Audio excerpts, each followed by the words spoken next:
such that cannot represent the sum of the elements of the any subset of the given array set.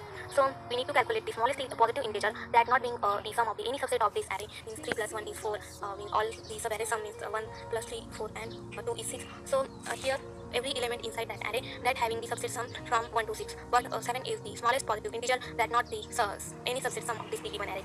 So for finding the smallest positive integer that not being the sum of this array, we are going to calculate the sum.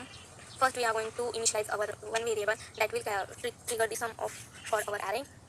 First we are going to sorting the array by this method, because we need to calculate the smallest sum of the array. If that array is containing the number, that means if that array is keeping the number from that sum, so that will be our element. So here we are going to sorting the array, then we are going to initialize one for loop, and then we are going to tracking our array index from 0 to array dot length for the not bounding index error.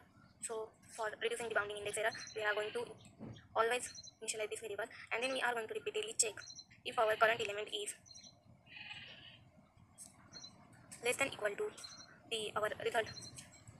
Then we need to go to the next index, and then we are going to updating means adding the elements in our result variable, current element in our result variable, for tracking the smallest positive integer that will not be sum of the given array, and we are going to return that integer.